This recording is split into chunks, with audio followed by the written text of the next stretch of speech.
la descriptiva. Y justamente habíamos explorado acerca de algún tema de investigación, qué es lo que ocurría a nivel mundial, regional y local.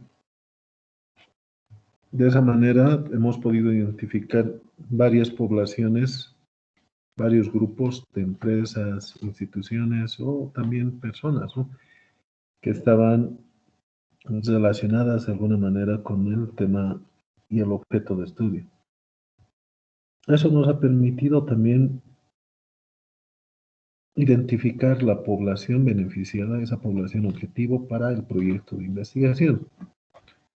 Habíamos aplicado el método SOP en su paso de análisis y en el paso de la elaboración de matriz de planificación del proyecto. Hemos analizado la participación, hemos visto quiénes son los beneficiarios, afectados e indiferentes. Luego hemos hecho un análisis de problemas en base a un árbol de problemas. Hemos determinado los objetivos del proyecto de investigación en base también a un árbol de objetivos.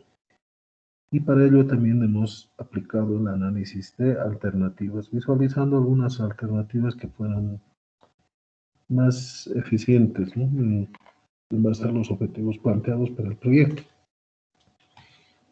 Posteriormente hemos seguido con el método y hemos visto cómo se elabora la matriz de planificación del proyecto. Para ello hemos copiado los objetivos que estaban en el árbol, en la primera columna de la matriz. Luego hemos establecido los indicadores objetivamente verificables y para ello hemos aplicado los criterios de cantidad, calidad, tiempo, ubicación y la población beneficiada. Hemos establecido los medios de verificación y los supuestos. Entonces, metodológicamente habíamos comprobado que estén los 4 niveles, tanto en el árbol de objetivos como en la matriz, estableciendo la finalidad o el fin del proyecto, el propósito central o objetivo central del proyecto, los objetivos específicos o también llamados subcomponentes, subsistemas, y por último las actividades o los insumos. Hemos aprendido a validar si la ubicación de un objetivo es la correcta. Hemos aprendido a evaluar si es correcto el planteamiento a nivel de causa y efecto, simplemente atendiendo a lo que es la finalidad, el propósito, o tal vez actividades o insumos o subcomponentes o subsistemas. Hemos indicado de que no puede haber una actividad como un objetivo específico. Las actividades están en la parte inferior, tanto del árbol de objetivos como de la matriz de planificación del proyecto. Todo lo que tenemos como actividad o insumo debe ir en esa parte inferior. Todo lo que corresponde a la obtención de subproductos o subsistemas constituyen en sí los objetivos específicos del proyecto de investigación. Y lo que vamos a entregar para que utilice la población beneficiada constituye el objetivo central de nuestro proyecto. ¿Qué es lo que nosotros queremos conseguir con el uso de nuestro producto, del proyecto de investigación? Constituye la finalidad del proyecto. Habíamos visto también que todo este trabajo se puede complementar con una línea de base de indicadores. Esta línea de base de indicadores corresponde también a un procedimiento de operacionalización de las variables, de esas variables o complejas que nosotros queremos medir. Justamente partimos de una conceptualización de una variable para sacar sus dimensiones y así sus indicadores. Y por último hemos visto que estos indicadores pueden también agruparse en índices.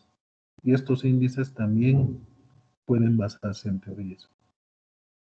Hasta ahí ya tenemos la batería de indicadores que nos van a permitir evaluar de manera ex ante y también durante el proyecto y de manera ex post un proyecto de investigación.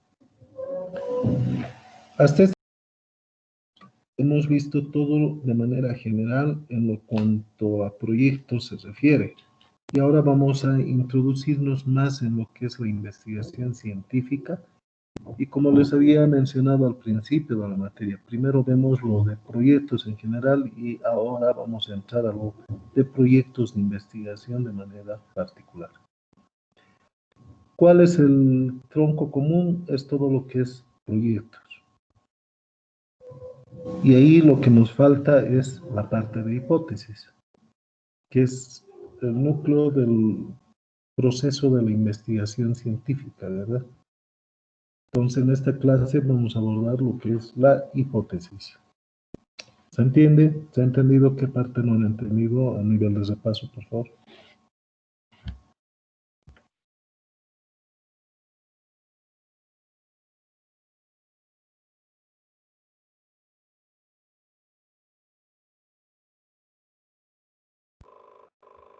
Formulación de indicadores.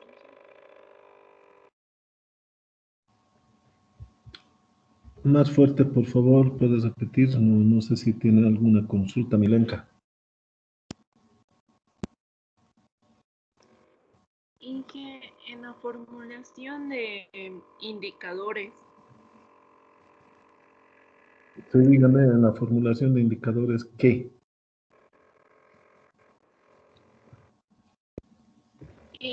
tengo claro que los indicadores tienen que ser cuantitativos, pero lo que tengo problema es en la construcción.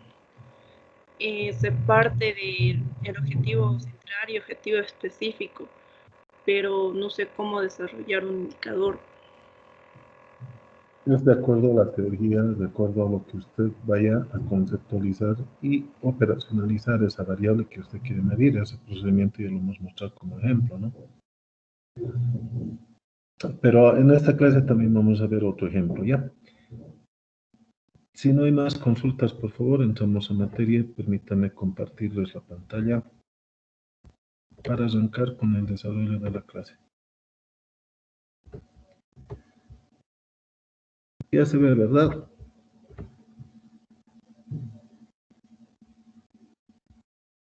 ¿Se observa? Por favor, me retroalimentan. Sí, sí se ve, Miguel. Sí, sí se ve. Ya, muchas gracias. En esta clase, como les dije, vamos a ver lo concerniente a las hipótesis de investigación.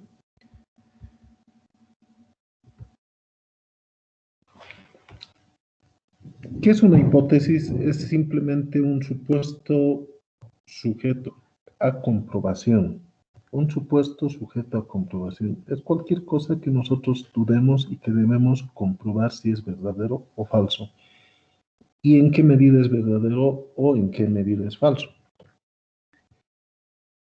Decimos que en nuestra vida utilizamos hipótesis de manera diaria y cotidiana. Y ahí en la diapositiva indica algunas consultas, ¿no?, que van a originar varias hipótesis. Por ejemplo, si hay una consulta y una cuestionante que uno se puede hacer referente a la ensalada, por ejemplo. ¿Cómo sabrá esta ensalada si le pongo mermelada de durazno? No sabemos. Entonces hay un cierto grado de incertidumbre. Entonces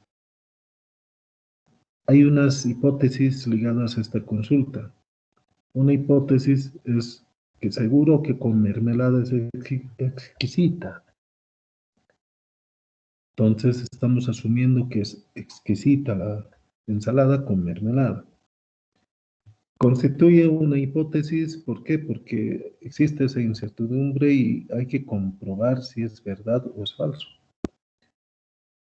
Ahora, si, por ejemplo, hay otro ejemplo, ¿no?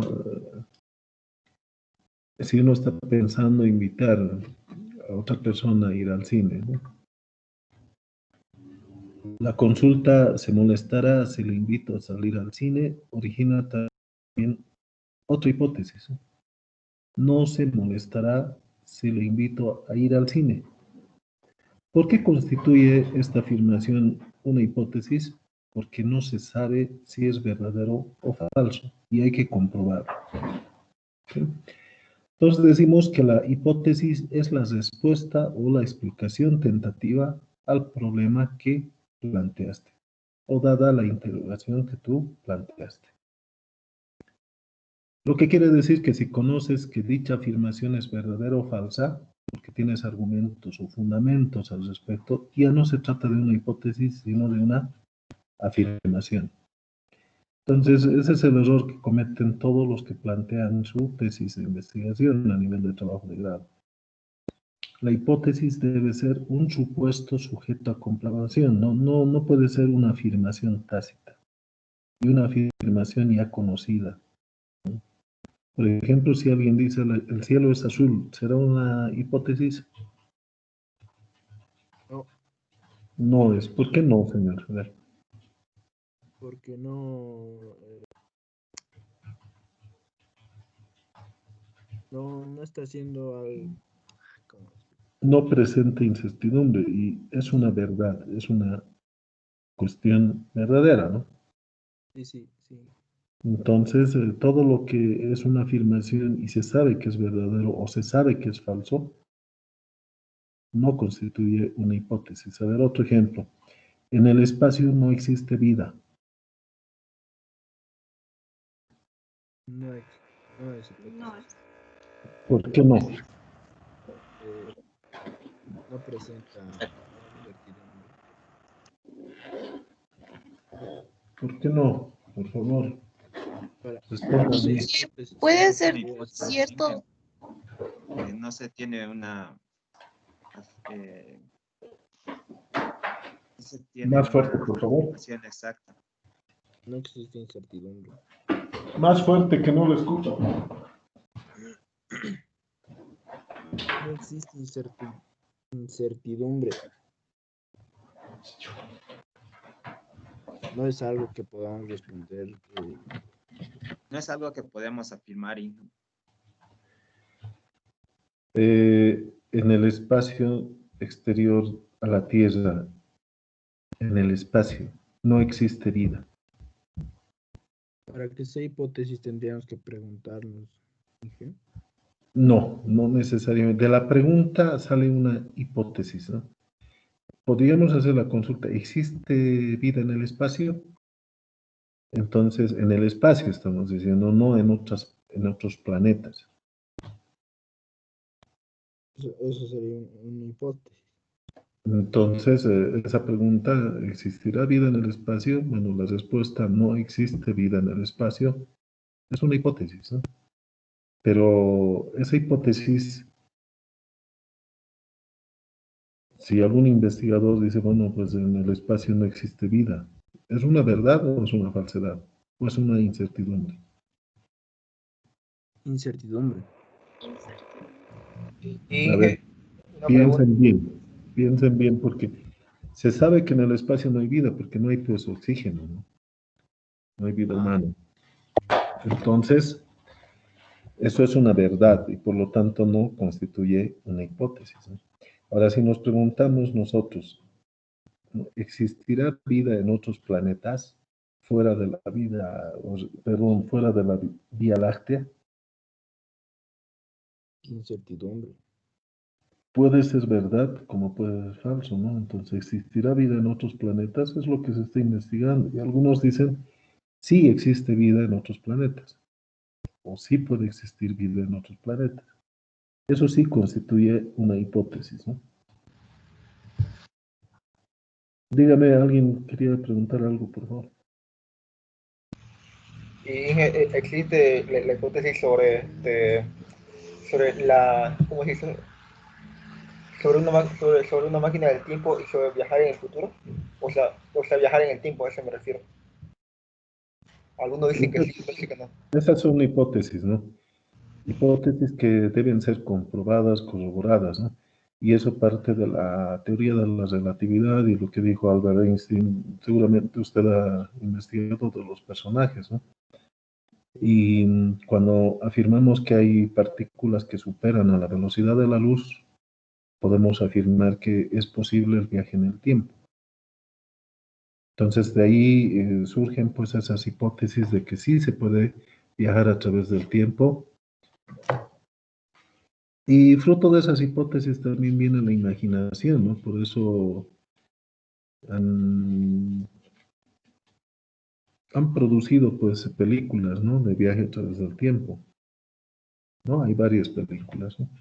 Pero yéndonos al tema en sí de lo que es una hipótesis, bueno, la hipótesis misma dice, ¿no? Si hay una partícula que puede viajar más rápido que la velocidad de la luz, entonces es posible viajar a través del tiempo. Ahora, los aceleradores lineales de partículas que tienen otros países desarrollados han demostrado que sí existen partículas más rápidas que la velocidad de la luz. ¿Cuáles son? A ver, ¿quién me puede responder? ¿Qué han investigado? ¿Qué partícula han encontrado que puede viajar más rápido que la velocidad de la luz?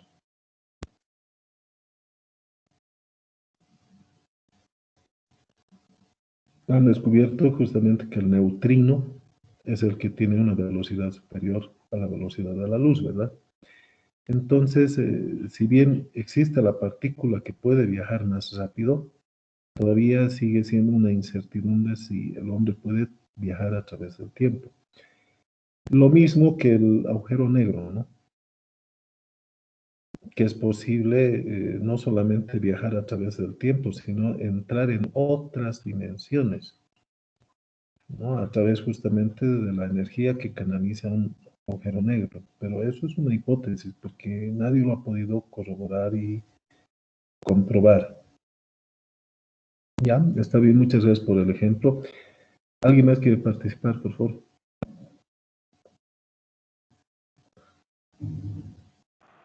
Inge, ¿la hipótesis es igual que la variante?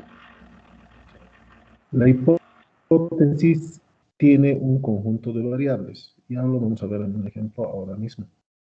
Ya una hipótesis se puede constituir por dos o más variables, ¿ya? De acuerdo al tipo de hipótesis que se pueda enunciar. ¿Alguna otra consulta?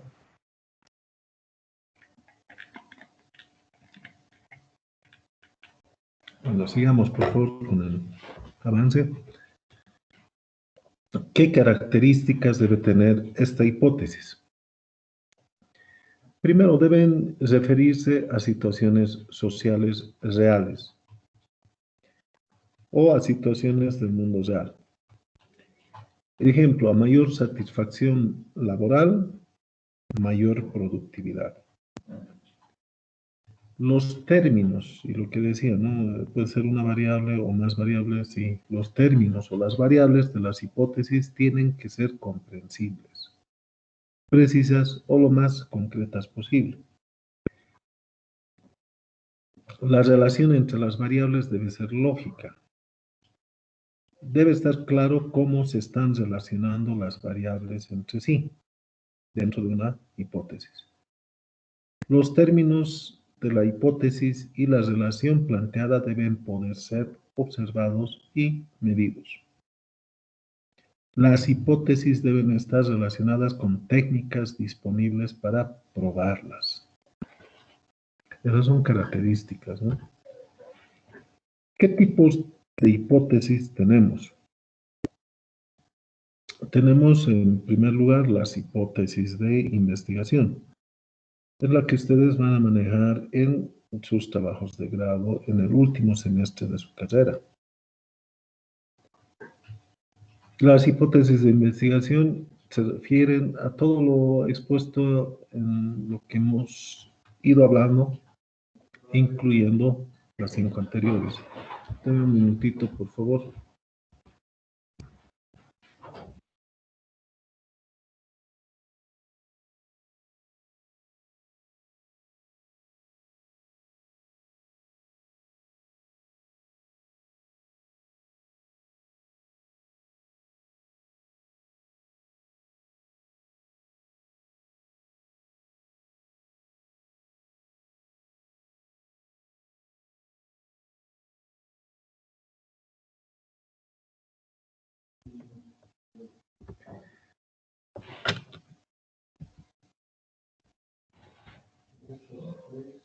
Estas hipótesis de investigación pueden simbolizarse como H1, H2, H3, etcétera, si son varias. Entonces, ¿puedo tener yo en un trabajo de investigación más de una hipótesis? Es afirmativo, las que el investigador considere. Ya, una investigación puede tener N hipótesis de acuerdo a lo que el investigador quiera comprobar dentro de su trabajo de investigación. Estas hipótesis de investigación se pueden subdividir en descriptivas, correlacionales, de diferencia entre grupos o hipótesis que establecen relaciones de causalidad.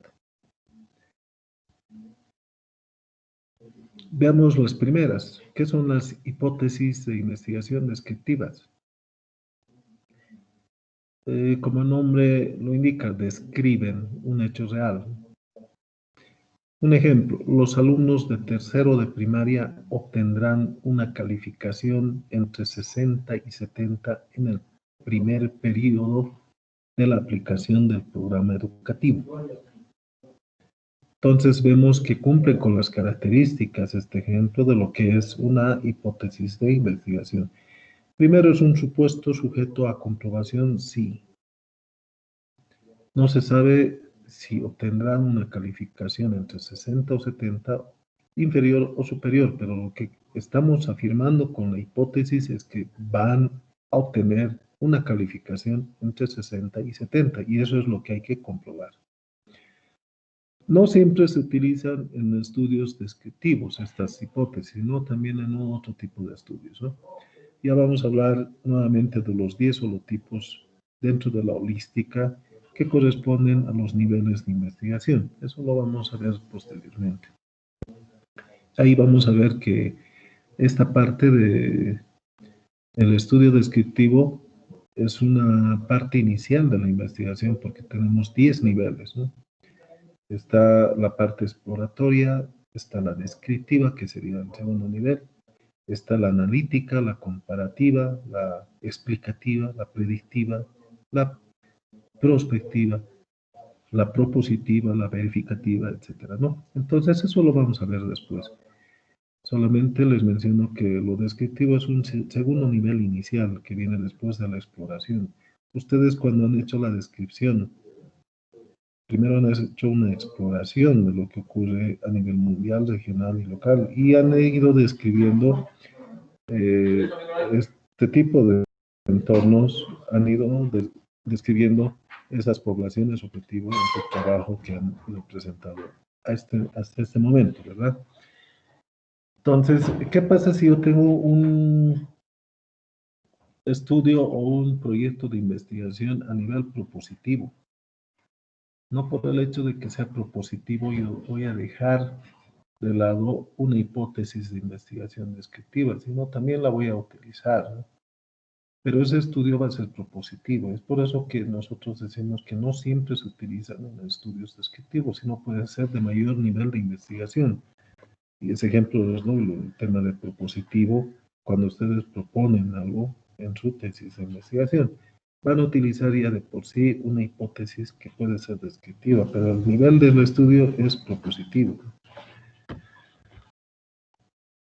Las hipótesis de investigación correlacionales. Ven el nivel de relación entre variables, ¿no? Cómo se correlacionan estas variables una a otra. Ejemplos. Primera hipótesis, si aumenta la ingesta de hierro en el desayuno escolar, aumenta el rendimiento académico de los niños o de las niñas. Segunda hipótesis, a mayor autoestima, menor temor de logro. Tercer ejemplo, los estudiantes que tienen mejores puntuaciones en matemática tienen mejor autoestima. Entonces vemos que hay una relación entre las variables que están inmersas en las hipótesis. Entonces, una variable o su variación va a determinar otra variación en la otra variable. Por eso son correlacionales. Se relacionan una a una. Hipótesis de diferencia entre grupos. También el nombre lo dice, ¿no? Hace una diferenciación entre grupos. Primer ejemplo, los adolescentes le atribuyen más importancia que las adolescentes al atractivo físico en sus relaciones heterosexuales.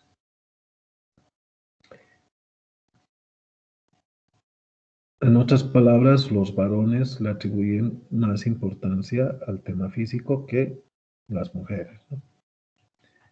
Segundo ejemplo, los estudiantes que viven en zonas populares tienen mejores rendimientos académicos que los estudiantes que viven en zonas residenciales.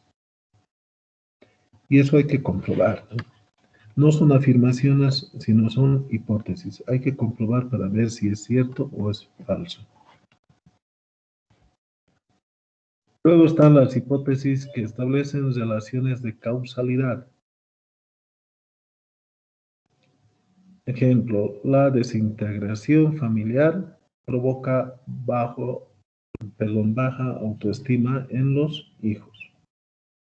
Hay que notar que no solamente determina la relación entre variables, como hemos visto en la parte correlacional, sino que la relación establece dependencia de causalidad a nivel de causa y efecto.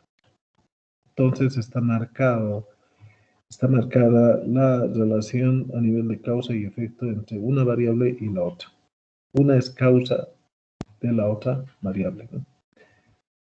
Los valores del profesor condicionan los aprendizajes de los estudiantes. ¿Qué valores serán del profesor? Serán pues honestidad, puntualidad, responsabilidad, etc. Ese conjunto de valores que debe tener una persona, y en este caso el profesor, va a condicionar cómo es el aprendizaje en los estudiantes. A mayor número de valores del profesor, el aprendizaje en los estudiantes va a ser mucho mejor. Eso es lo que nos dice esta hipótesis. Luego tenemos las hipótesis nulas. Habíamos visto hasta este momento que son las hipótesis de trabajo o las descriptivas. Ahora estamos viendo cuáles son las hipótesis nulas. Son el reverso de las hipótesis de investigación. Entonces, una hipótesis de trabajo o de investigación tiene a su vez una hipótesis nula y puede tener una hipótesis nula. Si ustedes plantean una hipótesis de investigación como los ejemplos que hemos dado anteriormente, inmediatamente pueden sacar su hipótesis nula, que simplemente es la negación de lo que nosotros estamos afirmando en la hipótesis de investigación. El símbolo indicamos que para esta hipótesis nulas es H sub 0. Ejemplos, los valores del profesor no condicionan los aprendizajes de los estudiantes. Antes decíamos, como hipótesis de investigación, decíamos que los valores del profesor condicionan los aprendizajes de los estudiantes. Ahora, como se trata de hipótesis nula, es la negación de esa hipótesis de investigación. Por lo tanto, decimos que los valores del profesor no condicionan los aprendizajes de los estudiantes. Otro ejemplo, los estudiantes que viven en zonas populares no tienen mejores rendimientos académicos que los estudiantes que viven en zonas residenciales. Estos ejemplos que estamos dando se basan en las hipótesis de investigación que ya hemos mencionado anteriormente. Otro ejemplo, los estudiantes que tienen mejores puntuaciones en matemática no tienen mejor autoestima.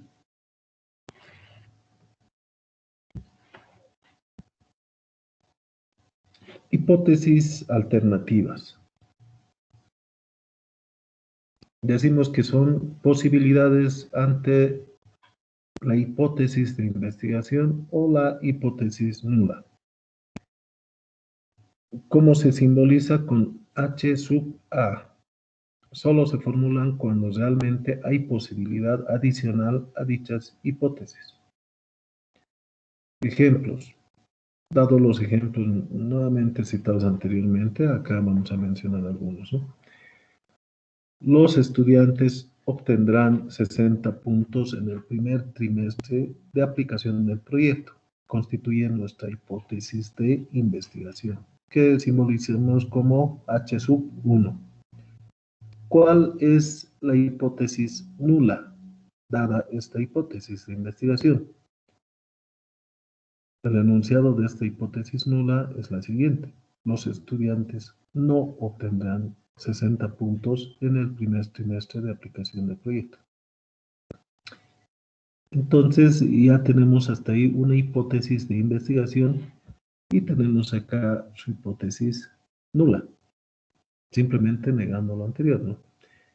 Pero acá tenemos una hipótesis alternativa como ejemplo que está formulado ya que existe la posibilidad adicional de plantearlo. Los estudiantes obtendrán más de 60 puntos en el primer trimestre de aplicación del proyecto. Entonces, en un proyecto de investigación pueden ustedes formular una hipótesis de investigación simbolizada por H sub 1, una hipótesis nula, directamente rechazando a la hipótesis de investigación, y una hipótesis alternativa que me complemente absolutamente cualquier otra probabilidad de suceso de esta hipótesis planteada. Espero que se esté entendiendo y esté claro los ejemplos. Luego tenemos las hipótesis estadísticas,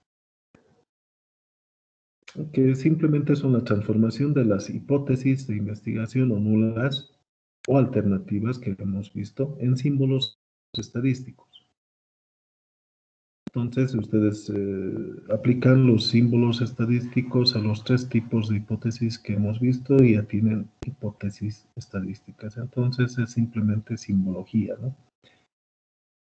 La consulta, debo formular hipótesis de investigación, la nula y la alternativa en un trabajo de investigación. No existen reglas al respecto, con excepción de la hipótesis de investigación alternativa, que solo se formula cuando realmente hay alternativas adicionales, como lo hemos mencionado. Si es que hay alternativas y puede haber una respuesta que puede encajar en esta alternativa, la planteamos. Si no existe, no es necesario. Pero no hay unas reglas que les diga si tienen que plantear una sola hipótesis, una hipótesis de investigación y su hipótesis nula, o también con su hipótesis alternativa. Bueno, no existen reglas, eso depende del investigador y de lo que él quiere comprobar en el transcurso de la investigación. Planteada la hipótesis, lo que tenemos que hacer es detectar las variables. ¿Cuáles son las variables que están inmersas dentro de la hipótesis? Decimos que sin definición de las variables no hay investigación. ¿Por qué? Porque tenemos que entender cabalmente lo que estamos queriendo afirmar o rechazar con la hipótesis. Si no comprendemos nosotros qué es lo que estamos queriendo investigar, imagínense cómo puede haber investigación. Entonces, tenemos que tener una definición muy clara de estas variables.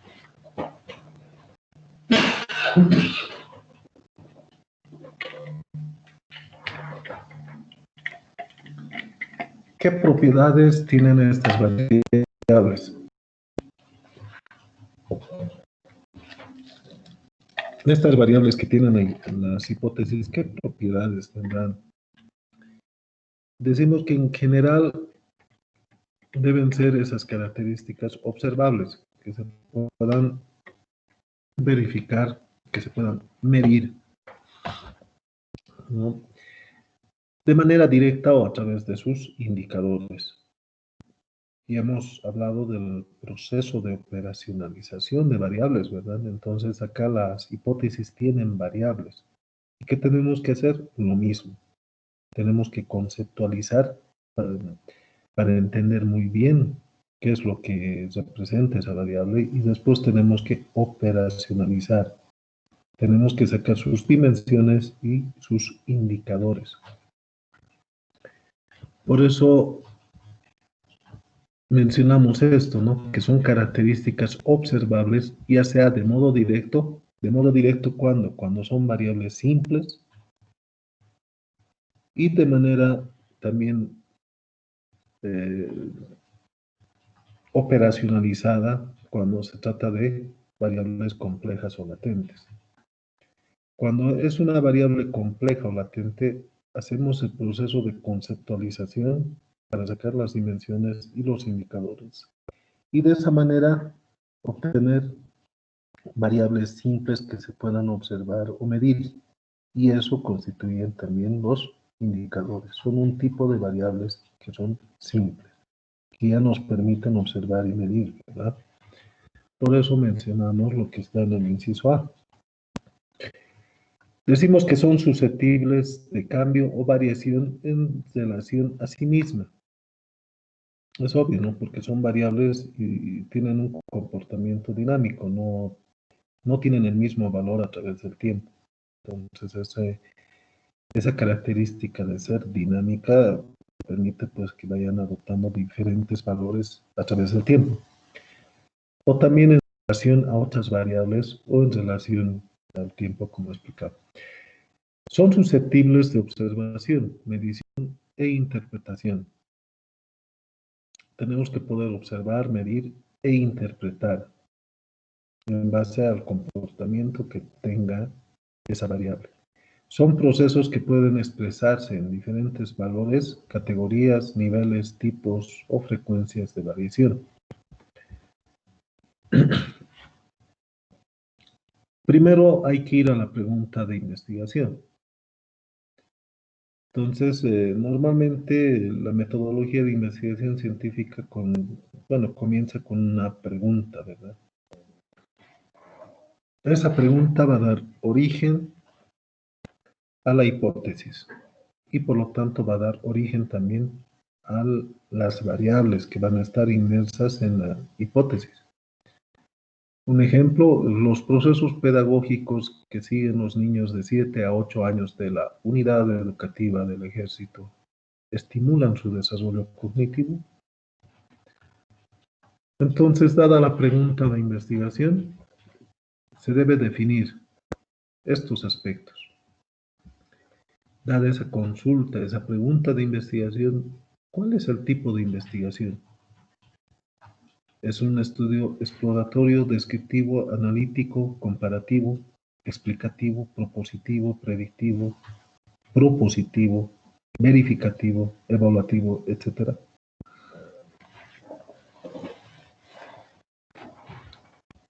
Una vez detectado cuál es el tipo de investigación que se está pretendiendo abarcar con esa pregunta de investigación, tenemos que definir cuál es la unidad de observación, qué es lo que nosotros queremos observar.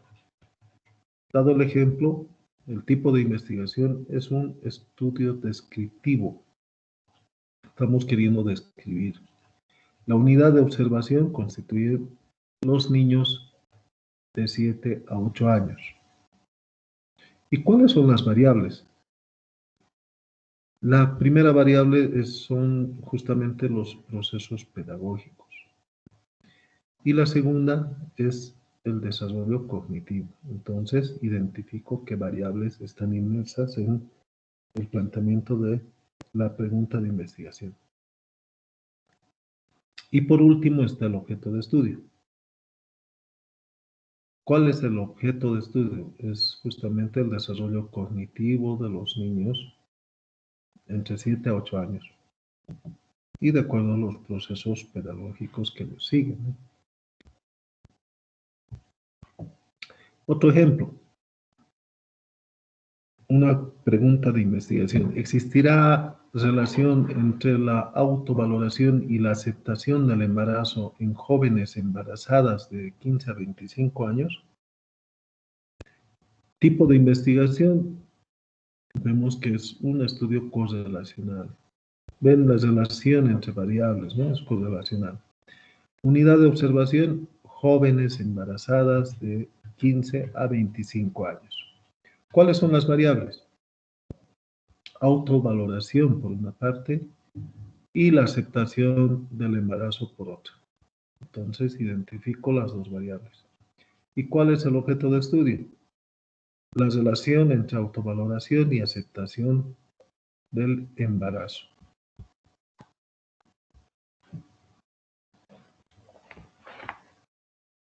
Hasta ahí, bueno, hemos hecho una especie de conceptualización y además descripción de lo que es la variable.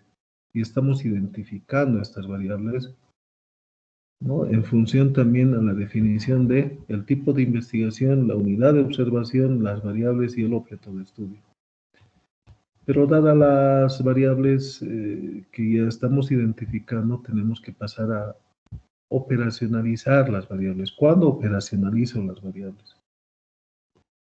Cuando justamente se trata de variables complejas que no son medibles de manera directa.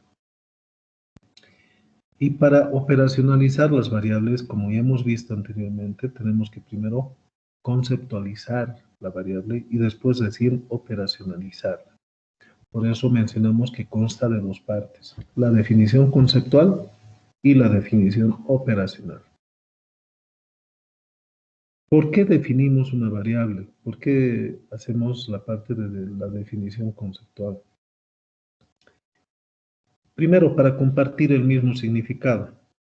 Es decir, que el autor o el investigador lo que hace es basarse en lo indicado, preferentemente en teorías o en otros autores que hayan escrito referente a esa variable que nosotros queremos medir. ¿Con qué finalidad? Con la finalidad de que todo el mundo, todos los que lean el documento, el trabajo de investigación, compartan el mismo significado. Todos debemos hablar el mismo idioma y por eso que se hace la definición conceptual. Luego es también para asegurarse de que las variables puedan ser evaluadas en la realidad. Esa posibilidad de prueba empírica. También para poder confrontar la investigación con otras similares. Y por último, para evaluar adecuadamente los resultados de la investigación. Por eso definimos las variables.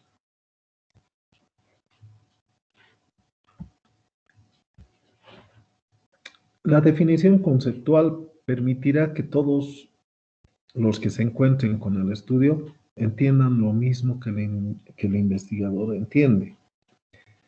Entonces, si el investigador da una definición conceptual de la variable X en un sentido, todas las personas que consulten este trabajo de investigación van a leer esa definición conceptual y van a tener que entender lo mismo que el investigador trata de expresar, ¿no? Por ejemplo, si la variable es autovaloración y se define esta autovaloración como la acción por la cual un individuo se aprecia a sí mismo, entonces todo el que lea el análisis de las variables deberá entender autovaloración de esa manera y no de otra. Es por eso que ustedes cuando planteen un proyecto de investigación o su trabajo de grado, van a tener una hipótesis, van a tener unas variables y van a tener una definición conceptual de la variable independiente o de la variable dependiente. Y van a dar un concepto.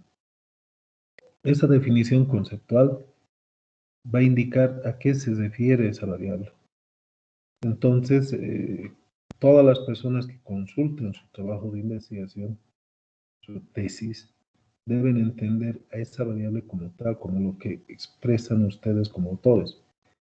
Y es ahí donde se cierra, pues, el tema de la definición conceptual. Nadie puede decir, bueno, pero existen otras definiciones que usted no ha tomado en cuenta. No pueden decirles eso porque ustedes están definiendo conceptualmente esa variable. Y es para que todo el mundo entienda de esa manera. Ahora que ustedes tengan que establecer cuál es el mejor concepto, la mejor definición de la variable, es otra cosa. Ahí el investigador tiene que justamente escoger una definición conceptual que se adecue a los propósitos de la investigación. ¿Se entiende? ¿Alguna consulta hasta acá, por favor? Inge, ¿qué es una variable latente? Bueno, le agradezco por la pregunta, pero también les recomiendo a las personas que tomen nota, porque estamos explicando bastante, varias veces y hemos explicado qué es una variable latente en el desarrollo de las últimas clases, ¿no? Una variable latente es una variable también denominada variable compleja.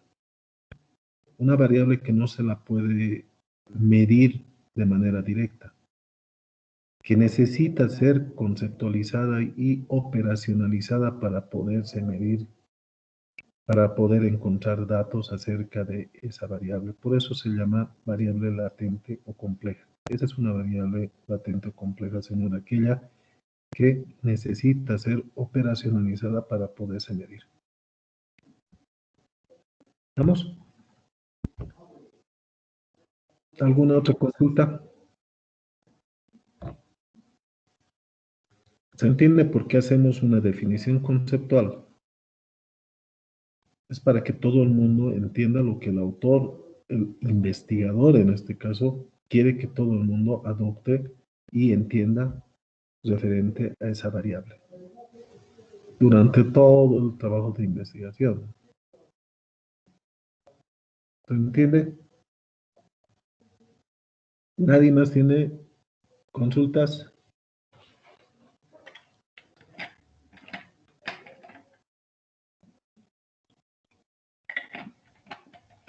¿Nadie más? Nadie más. Bueno, sigamos entonces. Una vez realizada la definición conceptual, lo que tenemos que hacer es proceder a la parte operacional, perdón. Y tenemos que hacer la definición operacional. Esta definición operacional enuncia los procedimientos empleados en la medición, expresa el aspecto concreto, observable, medible, es decir, el indicador de la variable. ¿Cuál es el propósito de la definición operacional? Es determinar los indicadores, es decir, pasar de la variable compleja o latente a otras variables que son directamente medibles u observables, y esas variables se llaman indicadores.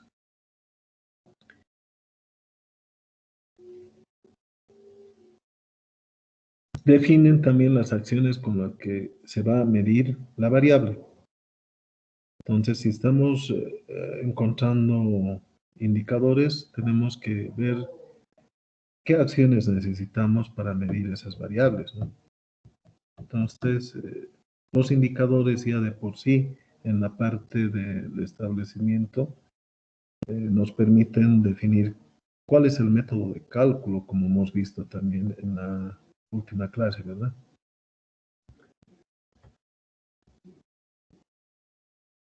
Entonces, recordando un poco qué es lo que hemos hablado en la anterior clase, hemos visto la conceptualización y operacionalización de variables. Ahora estamos repasando un poco esto y cómo se liga ese trabajo con la hipótesis, ¿no? La hipótesis tiene variables y estas variables también pueden ser simples o también pueden ser complejas o latentes.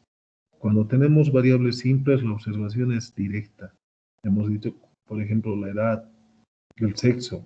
Son variables simples porque es directa la medición o directa la observación.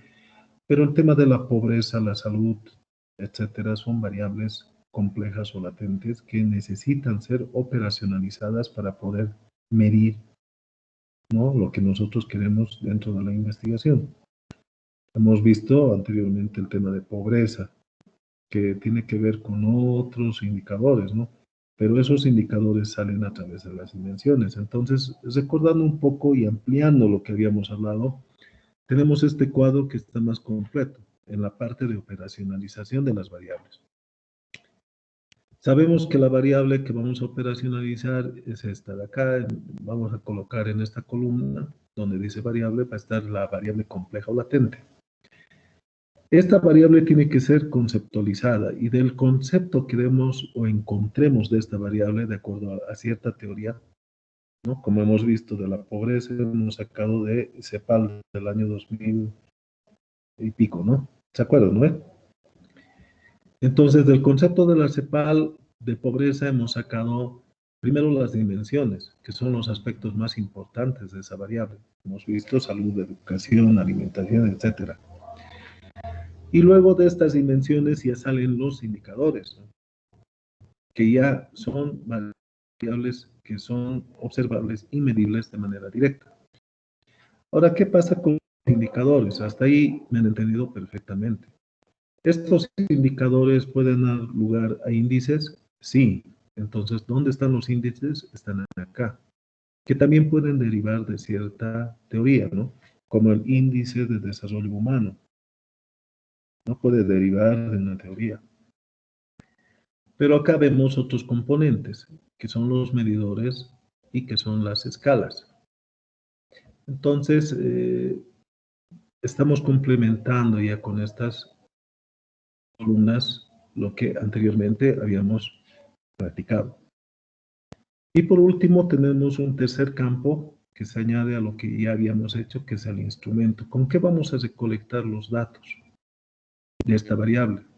Constituye el instrumento, ¿no?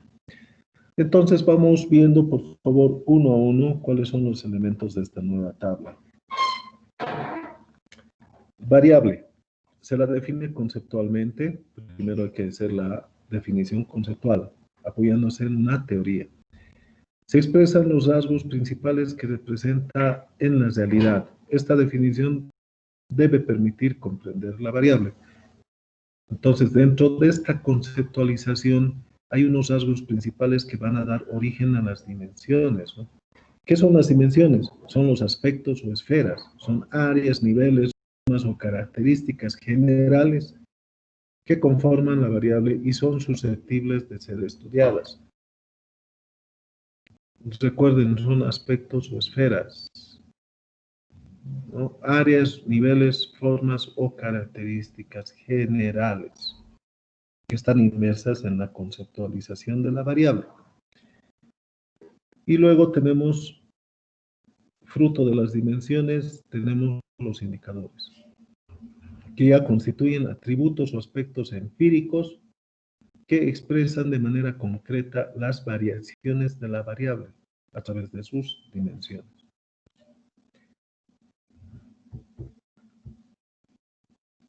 Luego, los medidores, que es lo que no hemos visto hasta ahora, ¿no? Esto es algo nuevo. Estos medidores permiten caracterizar las variaciones de la variable en cuanto a presencia, frecuencia, intensidad, duración, grado y formas de actuación o manifestación.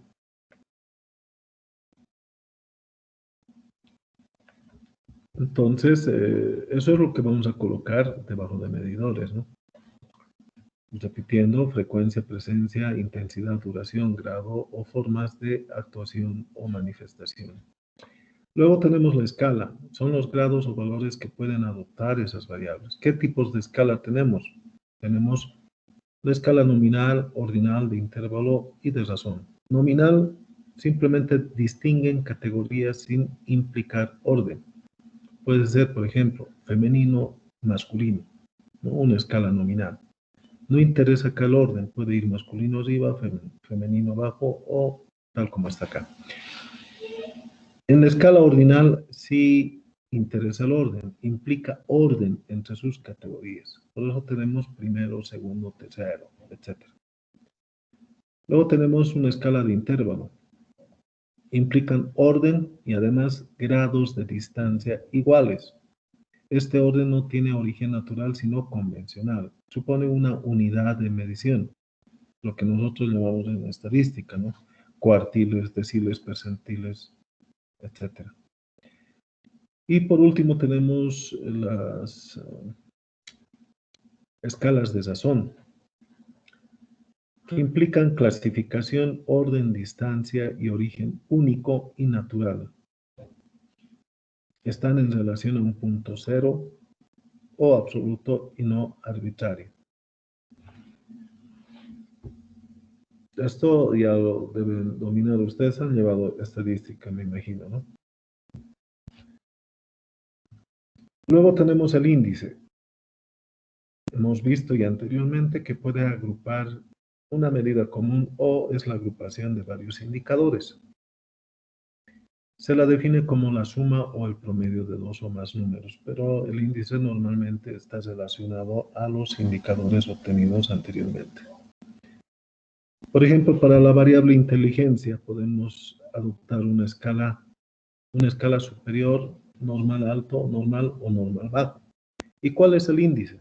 Si es superior, va a llegar a pasar los 121.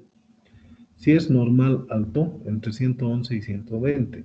Normal entre 91 y 110 y normal bajo entre 81 y 90. Las escalas, los índices pueden venir de teorías también. Ustedes pueden remitirse a alguna teoría que también hable de escalas y de índices, ¿no? Luego está el instrumento. ¿Qué tipos de instrumentos podemos emplear para recolectar datos de las variables? Tenemos los registros de observación cuando tengamos que realizar una observación directa, ¿no? Cuando tengamos que realizar entrevistas, están pues las guías de entrevistas o los protocolos de entrevistas. También están las aplicaciones de pruebas, el empleo de instrumentos o el empleo de equipos, como instrumentos de investigación. Ahora vamos a ver un ejemplo de la variable desarrollo cognitivo. La variable perfeccionamiento de las capacidades cognitivas. Dado un concepto de lo que es capacidad cognitiva, bueno, en ese concepto, en esa definición conceptual, están inmersas las dimensiones principales como el entendimiento, la clasificación y la comparación. En ese sentido, cuando se tienen esas tres dimensiones, se puede hablar de una capacidad cognitiva. Cuando se tiene un entendimiento, cuando se tiene una capacidad de clasificar y una capacidad de comparar. Cuando una persona reúne esas capacidades, se habla de capacidades cognitivas.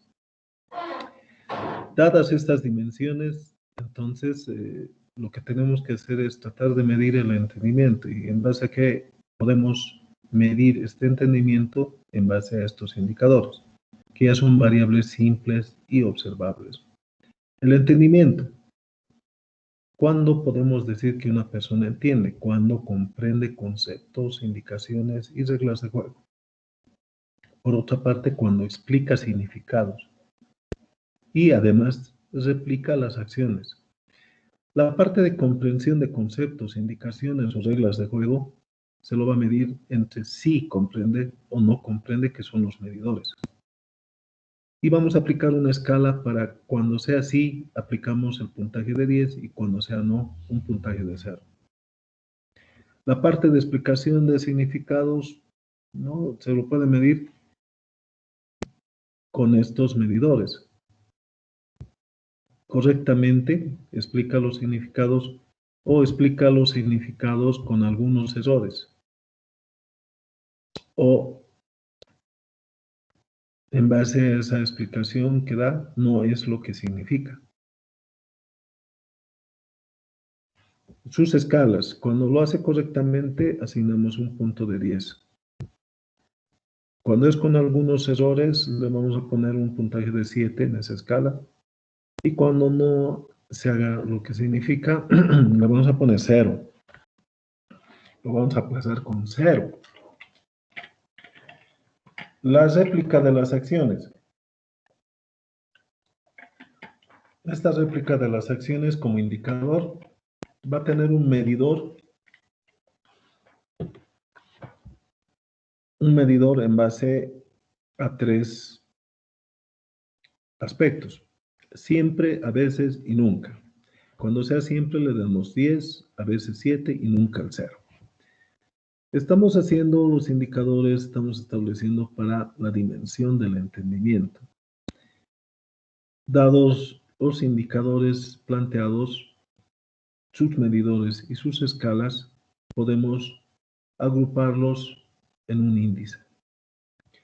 Si ya tenemos fruto del trabajo de investigación que vamos a desarrollar, ya vamos a tener las respuestas. ¿Qué va a pasar si sumamos estos resultados? Entonces planificamos y decimos que vamos a poder tabular los datos en índices y lo vamos a clasificar este índice en superior normal, un normal alto, un normal bajo, y vamos a asignar justamente las ponderaciones en cuanto a número. Si cae del 81 al 90, voy a hablar de un normal bajo, un índice normal bajo. Si cae entre 91 y 110, va a ser para nosotros normal. Entre 110 y 120 va a ser normal alto, y si sobrepasa hacia arriba, va a ser superior. ¿En base a qué instrumentos podemos medir estos indicadores? La parte de comprensión de conceptos, indicaciones, reglas de juego, lo vamos a obtener en base a un registro de observación y también un cuestionario. La parte de explicación de significados con registro de observación y la réplica de acciones con registro de observaciones. Y bueno, de esta manera, así como hemos procedido para el entendimiento, tenemos que proceder para la parte de clasificación, comparación. ¿Qué van a hacer a esta variable?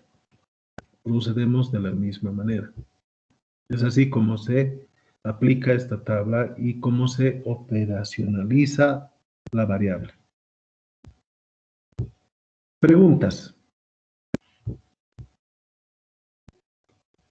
Preguntas, por favor. Inge, la última parte que mostró ahorita, ¿será que puede mostrarlo una vez más, por favor? Estoy mostrando la última parte que dice gracias. La anterior diapositiva, Inge, por favor. La penúltima diapositiva, dígame, por favor. Por favor, ¿Sí? Inge. La penúltima, ¿no es? Sí, Inge. Esta de acá. ¿Sí? Sí, Inge. Ya, perfecto. A mí me alegra, señores alumnos, que ustedes estén pasando esta materia de metodología de investigación en un tercer semestre. Me complace enormemente, les digo. ¿Por qué? Porque antes, muy antes, normalmente metodología de investigación se llevaba en últimos semestres.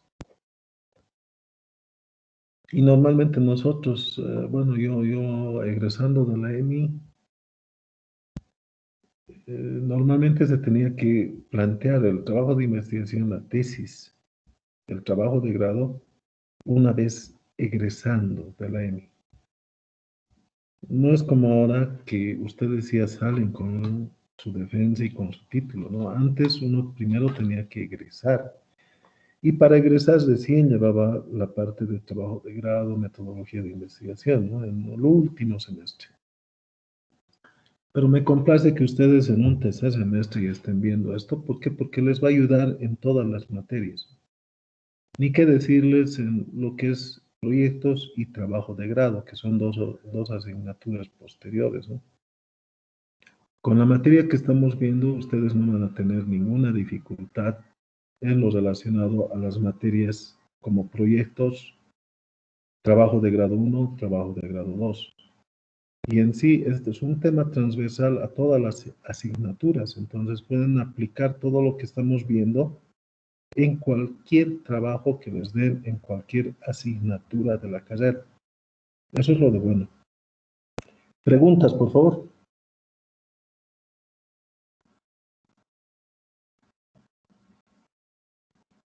No hay preguntas. Inge, Fuerte, por favor. cuando estamos en el índice, ¿cómo determino qué puntaje, digamos, qué puntaje sería superior o normal alto, o normal y normal bajo? Es lo mismo que la conceptualización hemos indicado, ¿no? Cuando nosotros estamos haciendo la definición conceptual para obtener de una variable compleja otras variables simples que son los indicadores, lo que normalmente en esta conceptualización se aconseja es que deriven de ciertas teorías ya escritas, ya establecidas.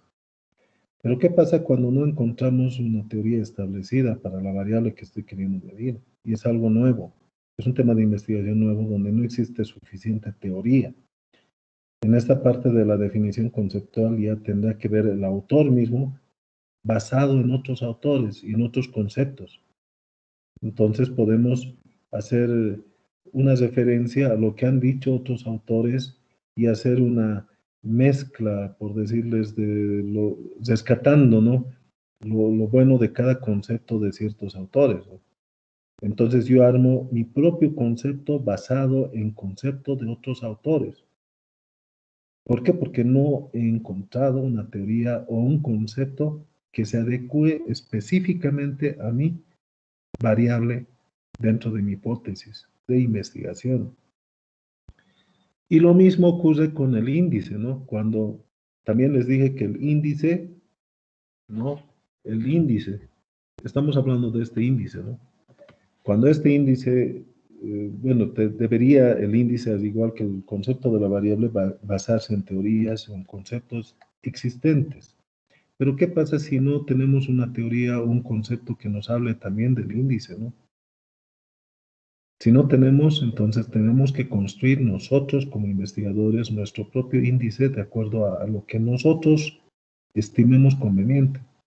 Entonces, ya por apreciación, por nuestra propia experiencia, nosotros podemos establecer estos números.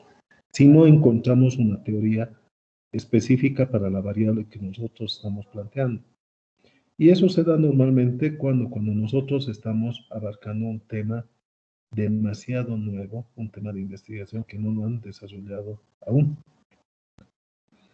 Pero sí es que hay, digamos, bastantes trabajos de investigación que hayan hecho otros investigadores. Normalmente vamos a encontrar esas teorías, esos conceptos como referencia. Y lo mismo vamos a encontrar teorías, conceptos para lo que son los índices, ¿no?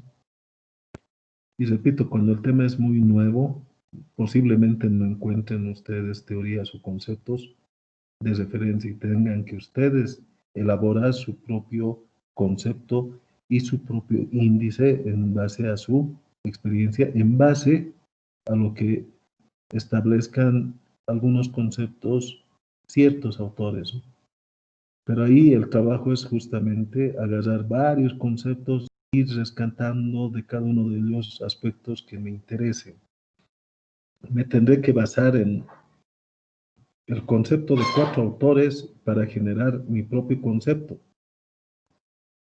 Y lo mismo, tendré que ver cómo han establecido ciertos índices algunos otros autores y qué es lo que yo voy a plantear como índice, ¿no? De manera particular, tomando como referencia el trabajo de otros, pero repito, tenemos que hacer una recuperación de lo más importante que hayan escrito otros autores y establecer nuestros propios índices, nuestro propio concepto de la variable, ¿no? Cuando no la encontremos. ¿Se entiende, señor? Sí, gracias. ¿Alguna otra pregunta?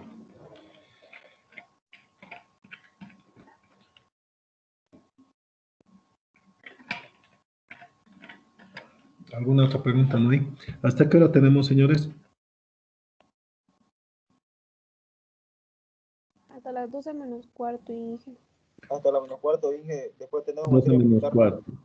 Sí, sí, no me riñas, por favor, ya lo he entendido. Mucho me riñas. Se pasa ahí.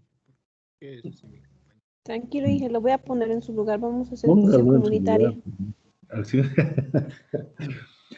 Ya, ¿le está gustando la materia? ¿Les parece importante? No sé, a ver, retroaliméntenme. ¿Lo ve muy dificultoso? ¿O está fácil y entendible? O sea, sí es interesante, Inge, pero tiene palabras un poco complicadas, digamos, que a mí en lo personal me enredan un poco. Yo le sugiero algo y la sugerencia también se amplía a todas las personas del curso. Lean, repasen las diapositivas, repasen la grabación que ustedes mismos ejecutan en cada clase, repasen, entren y vuelvan a ver la grabación de la clase. Se les pasa las diapositivas también, ustedes abran y lean, repasen y apropiense de la terminología, apropiense del método, practiquen. Yo les dije, para ser un maestro uno tiene que repetir bastantes veces, muchas veces lo mismo. Si simplemente queremos ser aprendices, tenemos que leer 2 veces, pero si queremos ser maestros, tenemos que repetir el contenido varias veces, miles de veces. Entonces ustedes están en ese proceso y tienen que apropiarse del método y de la terminología, por lo tanto tienen que repasar bastantes veces, señores. Si ustedes son capaces de repetir de memoria todo lo que nosotros estamos haciendo en clases, dense por, bueno, ya haber aprendido, digamos, la materia, ¿no? Si ustedes son capaces de aplicar el método a varios proyectos, sin dificultad ya van a ser expertos, ¿no? Y para eso, ¿qué tienen que hacer? Pues aplicar, aplicar, aplicar cada vez que puedan en cualquier trabajo que les den a nivel de proyecto o de proyecto de investigación. Hemos visto hasta este momento que un proyecto de manera general nos sirve para plantear un proyecto de investigación, ¿no? En cuanto a la metodología estoy hablando, porque tiene lo mismo. Y es eso lo que les he explicado al inicio de las clases, ¿no? Un proyecto de investigación es a la vez un proyecto, un tipo particular de proyecto, ¿no? Entonces, igual planteamos problemas objetivos, pero en el tema del proyecto de investigación está la hipótesis de por medio, ¿no? ¿Alguna consulta más, por favor? Antes de cerrar la clase de hoy, voy a dejar de compartirles la pantalla, por favor. Si no hay más preguntas. Ingeniero, disculpe, para las diapositivas, ¿la contraseña es la misma? Les he ido dando la contraseña, señores. Vayan compartiendo entre ustedes. Podemos cambiar, ¿no? De un momento a otro. La obligación de ustedes es tenerla. ¿Sí? Perfecto. Ah, ya, ingeniero, gracias. Ya. Yo les he ido dando las contraseñas, ¿no? Ahora, si ustedes me preguntan, por ejemplo, cosas que hemos pasado en las anteriores clases y que se les ha compartido, me dan el indicio que no han estado presentes, ¿no? En la clase. ¿No es cierto? No voy a llamar lista ahora, simplemente voy a sacar la lista de los que están en este momento. Hoy es 17 de septiembre y me baso en lo que tengo como asistentes en el Teams en este momento.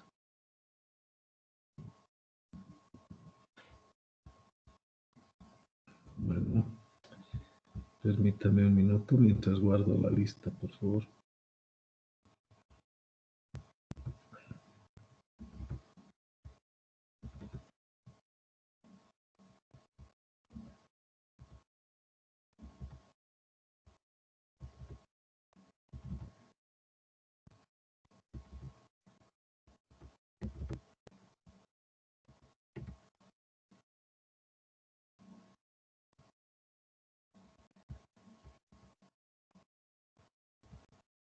Hoy es 17 de septiembre. Ya se acerca el Día del Amor. ¿Qué van a hacer en Naemi? 21. Día del Estudiante. Creo que hay un festejo virtual, ¿eh? ¿Un festejo virtual?